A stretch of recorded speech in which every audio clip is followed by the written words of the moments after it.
Pemerintah memastikan tidak akan mengeluarkan kebijakan baru untuk menaikkan pajak pada tahun depan. Pemerintah akan fokus untuk memperbaiki layanan administrasi pajak guna memperkuat kepatuhan dan penegakan aturan dalam sistem perpajakan.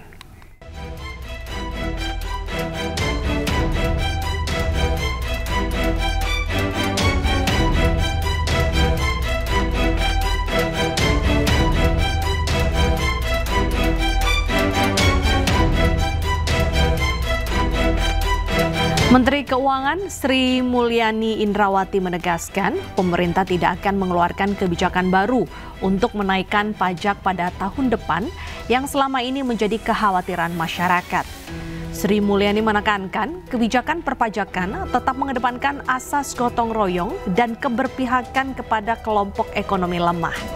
Pemerintah memilih untuk memperbaiki layanan administrasi pajak guna memperkuat kepatuhan dan penegakan aturan dalam sistem perpajakan. Kita fokusnya adalah compliance dan pelayanan serta enforcement. Jadi program-programnya adalah terus memperbaiki, menyempurnakan Cortex, sinergi pertukaran data, transaksi-transaksi yang dilakukan di digital harus sama treatmentnya dengan transaksi non-digital. Kita terus meningkatkan joint program agar dari sisi pemeriksaan data, pengawasan, intelijen bisa. Ex-Wakil Menteri Ketenagakerjaan Immanuel Ebenezer berjanji akan mengembalikan mobil mewah miliknya dari hasil korupsi sertifikasi K3 yang menjeratnya. Bahkan Noel juga mengakui perbuatannya dan akan mendukung upaya apapun yang dilakukan KPK.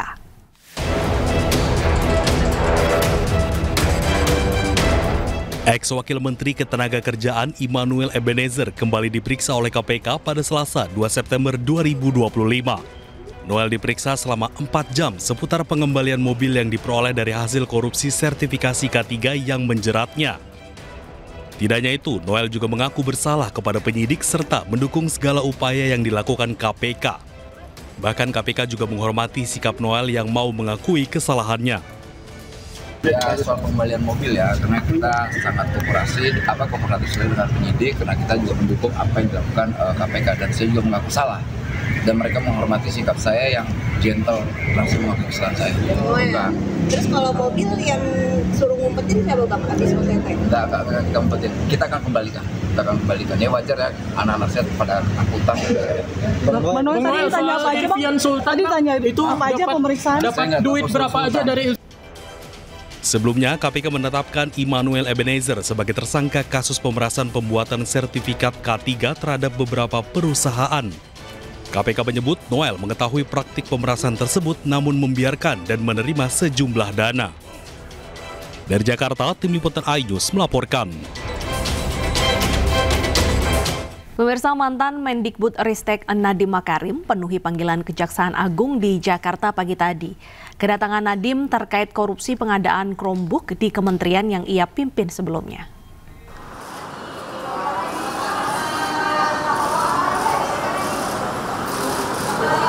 Nadiem tiba di Gedung Pidana Khusus Kejagung pukul 9 pagi. Kedatangan Nadiem didampingi kuasa hukumnya Hotman Paris beserta tim kuasa hukum lainnya. Sebelumnya Kejagung menetapkan 4 tersangka yang diduga mengarahkan pengadaan laptop ke produk tertentu, yakni Chromebook. Produk Chromebook adalah bagian dari Google. Dan menurut jaksa, pemilihan Chromebook dilakukan sebelum proses pengadaan dilakukan.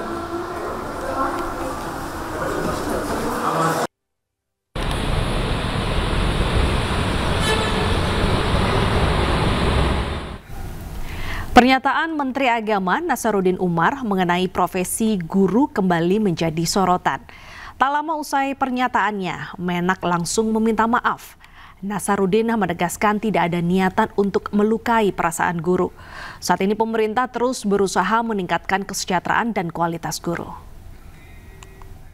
Nasaruddin Umar, Menteri Agama Republik Indonesia, menyadari bahwa potongan pernyataan saya tentang guru menimbulkan tafsir yang kurang tepat dan melukai perasaan sebagian guru.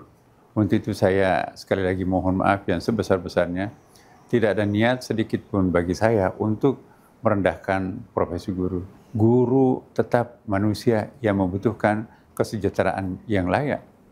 Ya, pemerintah melalui Kementerian Agama yang saya pimpin sekarang ini terus berkomitmen untuk memperjuangkan hal tersebut dengan berbagai langkah. Inilah permintaan maaf Menteri Agama Nasaruddin Umar usai potongan pernyataannya viral di media sosial. Dalam pernyataan sebelumnya, Nasaruddin mengaitkan guru dengan pedagang. Menak menyebut profesi guru mencerdaskan orang dan bukan sekedar mencari uang. Pernyataan ini disampaikan Menak dalam pembukaan program pendidikan profesi guru batch 3 Kemenak di Jakarta. Banggalah menjadi seorang guru, teman-teman sekalian. Jangan minder. Ya. Menjadi seorang guru itu mulia sekali. Ya. Halalan thayyibah. Ya. Rezekinya itu. Insya Allah. Maka itu jangan ikut-ikutan terhadap para pedagang. Emang tujuannya mencari uang. Sedangkan guru itu tujuannya mulia. Bagaimana memintarkan anak orang. Ya.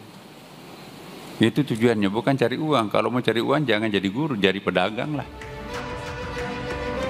Saat ini pemerintah terus berusaha meningkatkan kesejahteraan dan kualitas guru. Salah satunya dengan menaikkan tunjangan profesi untuk 227.147 guru non-PNS. Jika sebelumnya mereka memperoleh 1,5 juta rupiah per bulan, kini bertambah 500.000 menjadi 2 juta per bulan. Tim Liputan iNews melaporkan. Komisi Pemberantasan Korupsi menyita uang sebanyak 26 miliar rupiah terkait kasus dugaan korupsi kuota haji pada masa Menteri Agama Yakut Khalil Qomas. KPK juga menyita 4 unit mobil dan 5 bidang tanah serta bangunan.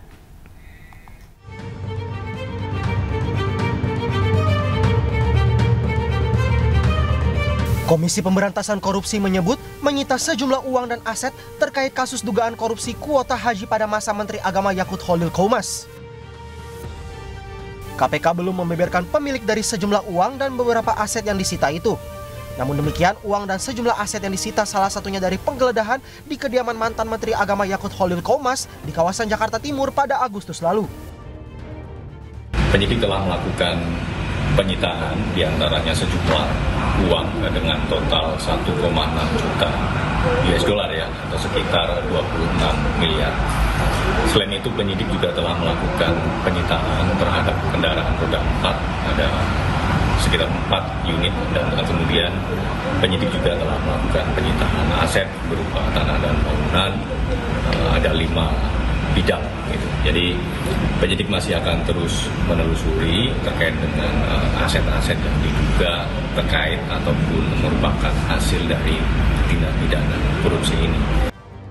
Setelah perkara ini dinaikkan ke penyidikan, Komisi Pemberantasan Korupsi mencegah mantan Menteri Agama era Presiden Joko Widodo Yakut Khalil Qomas untuk berpergian ke luar negeri. Surat pencegahan ke luar negeri dikeluarkan KPK pada 11 Agustus dan berlaku untuk 6 bulan ke depan.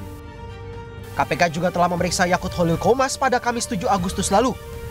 Yakut diperiksa hampir 5 jam dan memberi klarifikasi terkait pembagian kuota tambahan pada ibadah haji tahun 2024 lalu.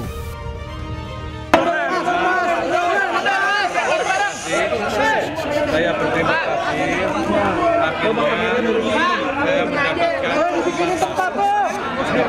kesempatan untuk mengklarifikasi segala hal, terutama yang terkait dengan pembagian kuota tambahan pada haji tahun 2024 yang lalu. Kerugian negara akibat perkara ini mencapai lebih dari 1 triliun rupiah.